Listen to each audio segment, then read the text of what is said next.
Looking for evidence for justification? Hi, I'm Anne-Margaret with this week's Sacred Sunday message to raise the vibration of your body, mind, and spirit. So, one of the most miserable causes of all suffering in our lives is this addiction to being right and making others wrong. This addiction can be found in politics, it can be found in religion, it can be found in our own families of holding a position of where we think that we're right and we are seeing someone else as wrong. And then we gather all this evidence and we do it in either usually to serve one master or another, our ego or our soul. And there's a saying that says, be careful what you wish for because you just might get it. But there's also a way you can kind of turn that and say, well, be careful what you're looking for because you just might find it. We have such a power in the way that we see things. The filter of our brow chakra, our third eye, how we are seeing things, how we're looking at other people, how we're listening to them, how we're listening to the world. We have such power to create consciously our reality and our overall well-being, our peace of mind, our experience of the world and ourselves and others that we have to engage with. A lot of these people challenge us very deeply. So today, we're going to go into a strategy and really break down how we can catch ourselves if we are serving our ego, if we're serving that very short-lived pretense of empowerment ego trip where we're getting that hit off of making others wrong and we're really not steering our ship towards what it is we really truly desire. John Lennon said it best. He said when asked what he wanted to be when he grew up, he said something, I think it was something like, when I got asked what I wanted to be when I grew up, I said happy. And the teacher said, you misunderstood the question. uh, what are we committed to? Are we committed to being right? Are we committed to being happy? And not happy like superficial, rah, like everything's fine and I'm just happy with a smile on my face, right? But true sense of peace. So thanks for joining me for today's Sacred Sunday. Let's go in and dig a little deeper, okay? And I want you to think about an example from your own life. And it's all over the place because we have it. Our media constantly pushes divisive perspective of seeing other people as wrong and being righteous or serving a righteous cause. And this is very attractive. This is very attractive for us, and we can easily slip into our ego when we're trying to connect with a true purpose for making a difference in the world, where it's protecting somebody else, standing up for what we believe is right. But we can be so much more effective. That's the key if we come from a place of serving our soul rather than the ego. So it's so important because our energy is a limited supply, and how we create in this world can create divisiveness or it can create constructive creation. It can create constructive dialoguing. It can really create something that can bring us together. And we can so easily get hijacked with our energy if we're serving something that is more divisive. Okay, and if we're focusing on something that's wrong versus what's right. Now, that doesn't mean we ignore what's not working, all right? So let's get more specific. When we are in a place of ego, we are gathering evidence. Think about an attorney, okay? Think about an attorney. Their desire and their goal is to win a case, is to win their case, right? So they're going to gather evidence to support that. And they are trying to win. As humans, however, we are not always in front of the court of law trying to win our case. And if we are, anybody who's been in the court of law knows it's a very unpleasant experience for both sides, regardless of if you win or lose. It's a very tumultuous experience. God bless those attorneys, right? So what are we trying to win? Are we trying in our own personal lives? Are we trying to win the short game? To be right, to dominate, to prove that the other is wrong, and to justify our emotions? Or are we trying to win the long game? Are we committed more to our sense of conscious creation, our peace, our inner peace, our ability to truly love one another and accept one another, and really accept the dynamics of people being different from ourselves. So if we can trade our self-righteous ego trips for this lasting, unbreakable connection with our soul, we will find more fulfillment in ways that we can never, ever receive from feeding our ego. Okay, so let's go in a little further. You know, Mother Teresa said, "You'll never find me at an anti-war protest, but I will attend a pro-peace rally." She knew that by focusing attention on something, it grows. And when you talk about something over and over and over again, it grows. Now, that doesn't mean you ignore the issue, right? Don't miss the point, okay? It is about acknowledging what's not working, but focusing on the solution rather than constantly barking the problem. Okay, that's really important because what we focus on grows. There's a beautiful saying with the law of attraction where energy flows, or where attention goes, energy flows. So what are we focusing on? That is what has to do with our third eye, the filter through which we are seeing the world. It also has to do with how we're listening to the world, this throat chakra. The throat chakra is not just about our self-expression and being mindful of what we're saying and how we're creating with our words or with our thoughts or with our actions, but also how are we creating through how we're listening. Are we listening for what's wrong? Are we listening for the racism? Are we listening for the sexism? Are we listening for the isms and the divisions rather than finding and truly seeking common ground? That beautiful, beautiful prayer, Saint Francis helped me to seek to understand rather than to understood, to love rather than be loved, okay? If we are seeking solutions rather than waving the flag of the problem and saying, this is an issue, we need to stop hate, we need to stop racism, we need to stop this, and say, okay, all right, we're never going to stop smoking unless we recognize the root of the issue, unless we replace that addiction or that unconscious behavior with something that is empowering. That for an addict, we need to address the root of the addiction, the root of the behavior, rather than just say, stop smoking, stop smoking, stop smoking, stop smoking, or smoking's an issue, smoking is an issue. Like, we have looked at our health the last year and we have said, put masks on, vaccinate, distance, stay home, save lives, and doing all this. But how much attention has been focused on what we can do to stimulate our immune system, to be healthy in mind, body, and spirit, to eat well, to get adequate rest, to not subscribe to the daily hit of fear that we are injecting ourselves with every single moment through this? How about that impact? So it's so important to focus on what we are creating rather than what we're trying to just stop, all right? And putting our energy behind that creates so much more momentum, all right? So in looking at this, are we serving our ego or are we serving our soul? It is such a slippery slope, you guys.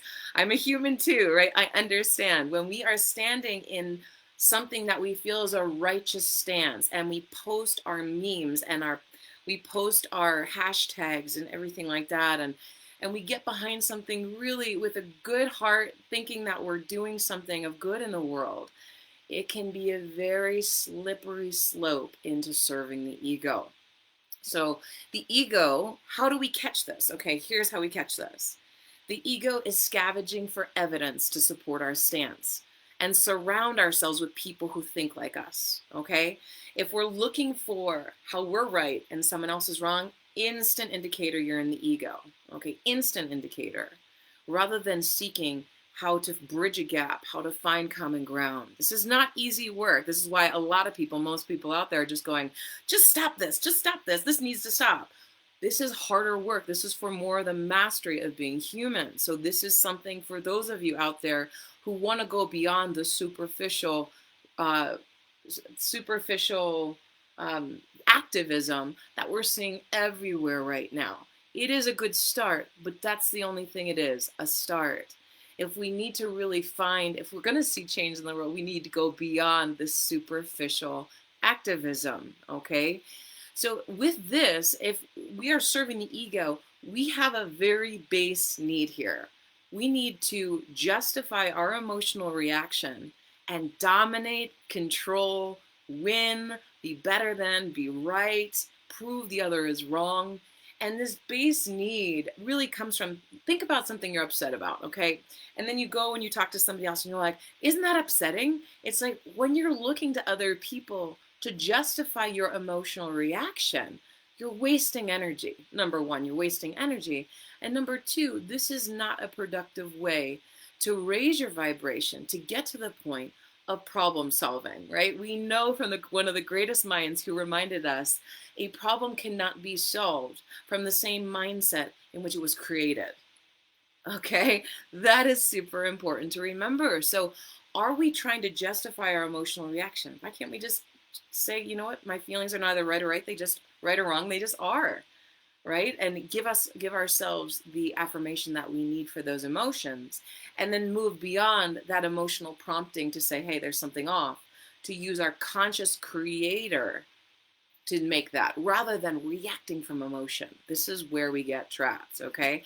So the result of behaving from this egoic serving is that we'll get the high. We'll get the high, just like the addict. We'll get the high off the hit of the approach. We get this false sense of empowerment, and it is very short-lived. It's like, yeah, see, I'm right and they're wrong. We'll get 100 people in the room to agree with us that we're right and somebody else is wrong. Okay, well, what battle did we just win? We won an egoic battle. We won a battle for our ego self, our lower vibrational self, to get this trip, this hit of being right. And where does that leave us? Where does it leave us? It's a very shallow, short-lived hit. And it leaves us in the long run feeling so empty, so disconnected and miserable. Okay? So let's talk about now how to serve the soul. If we're serving the soul, we are really embodying our power, our sovereign power to choose, to really choose and nurture what we choose to create. All right, it's a conscious creation rather than a reaction to circumstances, to somebody's behavior, to something that's happening in the world, rather than reacting like a pinball in a pinball machine, just kind of getting bounced around through our lives and through the circumstances. We're stepping into a true sovereign, powerful, intrinsically powerful creator. Our free will, our divine right to create, that's powerful, okay? And our need here is really nothing. We don't need any justification from anyone. We give ourselves that self-affirmation of like, hey, look, yeah, I'm feeling this. I feel like I need to take a step or make a difference or choose something in my life.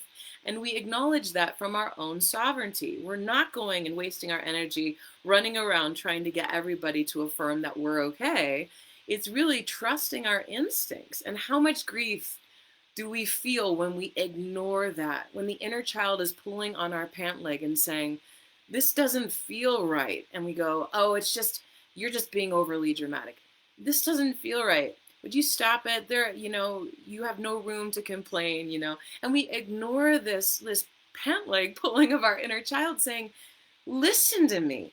Like, we sometimes will listen so much that we'll put the inner child in the front seat and then they'll drive our bus off the cliff with an emotional tantrum. All right. I'm not saying that. But what I'm saying is we can't ignore that inner child too. The inner child is very tapped into what is off, what doesn't feel right. And if we're focusing on just the problem, like smoking, and we're not focusing on what the resolution is, hate, stop hate, what are we creating rather than what are we stopping? Think of that Mother Teresa teaching, not anti-war, pro-peace. Focus on where your energy is going, okay? That is super, super critical. So in that serving of the soul, we don't need anyone to justify our feelings. We're not wasting that energy. We're stepping into our Creator. And the goal here is not to be right. It's not to prove that others are wrong. Our goal is efficacy in our mission. It is affirming the peace in our heart. It is happiness. It is constructiveness. It is coexistence in a peaceful, constructive way. And as a result, we have deep peace in our heart and profound love in our soul, right? So let's look at this. So our pattern, the pattern that comes up and how it comes up very sneakily is that we step into a victim mentality. It's happening everywhere, you guys. The media is pushing this left and right. And so is social media with all the hashtags of stop this, stop this. I get that there is an issue and you are instinctively feeling that there is an issue, but how are you approaching it? That makes all the difference in the world regarding efficacy. All right. Are you being effective? No. How do you change your efficacy? Change the strategy. So let's look here. We've got a pattern called a victim mentality. It's a feeling of powerlessness. It's like feeling absolute powerless. And we might feel like we're, like I said, this social activism approach that is a shadow approach is, oh, I post a hashtag, I post a picture of me doing this or posting a picture of that. I feel like I've done something, and we get that hit, and then we get the likes, and then we're like, oh, I'm making a difference in the world. Okay, we know that this is superficial, right? We know this is virtue signaling. We know that this is well intended, but it's not effective. Let's get in for the long term. How do we create a solution that's long lasting rather than a trending solution that we ignore a week later, a month later? We've seen this repetitively in our behavior throughout, especially the last year. So what do? We usually get really pissed off in our behavior when we're in that victim mentality. We waste a bunch of energy bitching to other people, trying to get them to be on the same page as us, or saying, oh, carrying our flags and saying, this is how wrong people are. This is how right we are.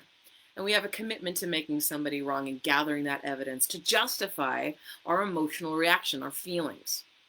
But if we get into a strategic mindset, here's where it is, okay? So listen up. This is how we can make a change, not only in our world at large, in our country, with the challenges that we are facing currently, and especially more importantly, in our own personal lives. When we're facing somebody that has a different view in our own family, when somebody's spitting in our face in some way or another, or trying to smear us in some way or another, or in some sort of divisive behavior in our families, within our partnerships, in your marriage, with your kids, with your friends. Here's where we want to go to town, okay? So listen up. The strategic mindset is reminiscent of James Bond, all right? What did James Bond always hear? This is your mission if you choose to accept it, okay? The first thing here in the strategic mindset is awareness. Be present. Acceptance, okay? Here's what's going on. This is the awareness. Take a check. Separate what the facts are from what you're interpreting it as, okay? What's the fact? If we're looking at a shooting, who died? What happened? What was the evidence? Let's look at the facts versus what are we making this mean?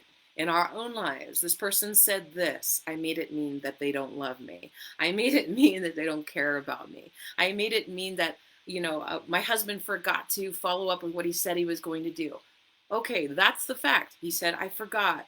Turned it into, no, he really doesn't care. How are we making the facts interpretive and creating reality that isn't serving us? Okay, so it's separating facts from interpretation. All right, that's so critical. And we have to choose to do that. We have to stop and say, okay, hold on. Am I in my ego jumping to the conclusion, jumping to the interpretation? Or am I in a space of a balanced state of mind saying, all right, well, what happened? What actually happened? What are the facts?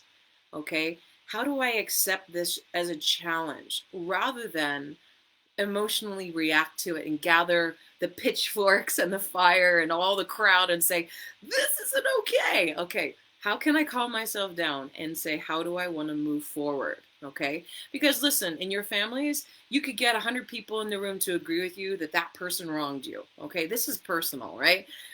Is that going to lead you towards a resolution with them?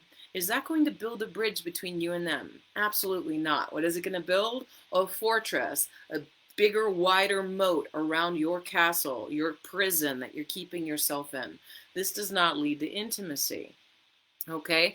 So, in looking at it, you want to say, do I have resistance to this? Rather than boxing back with a hashtag, with a post, with a text message that hurts the person in some way, or with talking, gossiping, recreating your stance, and reinforcing your egoic stance, your egoic mission, or your egoic strategy, or serving that ego.